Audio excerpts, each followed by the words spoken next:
Start. अध्यक्ष महाराज परिच्छेद.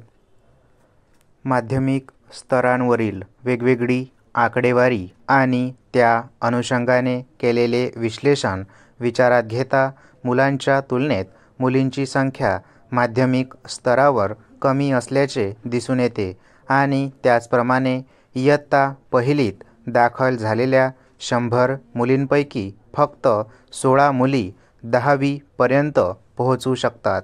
ही वस्तुस्थिती गंभीर आहे असेच खेदाने म्हणावे लागेल.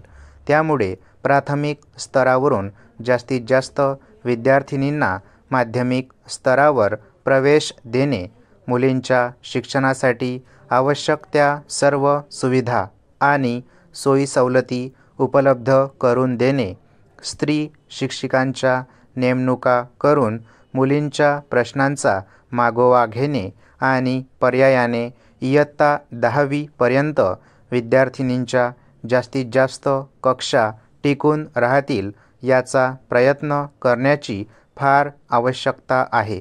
विशेषतः ज्या विद्यार्थिनी शाळा सोडून जातात त्या सर्वांचा पाठपुरावा करून त्यांना शाळेत परत आणणे, अभ्यासाची गोडी लावणे आणि शिक्षणाचे महत्त्व पालकांना पटवून देणे इत्यादी अनुषंगिक कामे मुख्याध्यापक आणि त्यांच्या सहकाऱ्यांनी करणे जरुरीचे आहे. साक्षरता प्रसाराचे कार्य विविध स्तरावर विविध संस्थांमार्फत करण्यात येते. माध्यमिक स्तरावरच्या विद्यार्थ्यांचा उपयोग प्रौढ शिक्षण कार्यक्रमात करण्यात येत असतो. शाळा हे समाजाचे सांस्कृतिक केंद्र गृहीत धरल्यास शाळेत येणाऱ्या प्रत्येक विद्यार्थ्यांच्या आईवडिलांची व कुटुंबाची माहिती शाळेत संकलित करणे आवश्यक आहे. कारण या पार्श्वभूमीवर विद्यार्थ्यांची प्रगती आणि त्यांच्याकरिता घेण्यात येणारे कार्यक्रम यावर त्याचे यश अवलंबून असते. परिच्छेद. शाळेतील विद्यार्थ्यांचे विद्यार्थ्यांच्या कुटुंबांचे केलेले सर्वेक्षण लक्षात घेऊन त्यांच्या कुटुंबातील निरक्षर पालकांना साक्षर करण्याचे काम शाळेने हाती घेणे जरुरीचे आहे.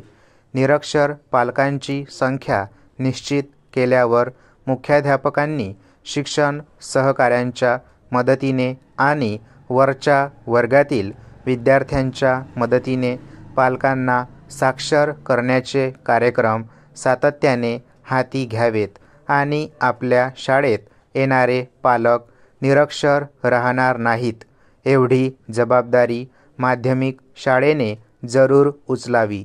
म्हणजेच साक्षरतेचा एक टप्पा गाठण्यामध्ये माध्यमिक शाळेचे योगदान फार महत्त्वाचे ठरेल.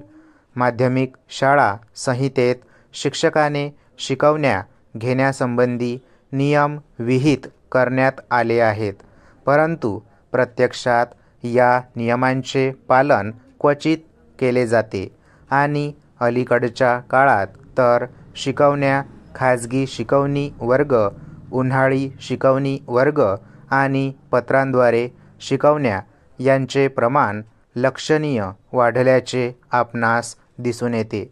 शिकवणीला गेल्याशिवाय विद्यार्थी उत्तीर्णच होणार नाहीत अशा प्रकारची भावना अनेक विद्यार्थ्यांच्या आणि पालकांच्या मनात निर्माण झाल्याचे चित्र आपणास दिसून येते. स्टॉप.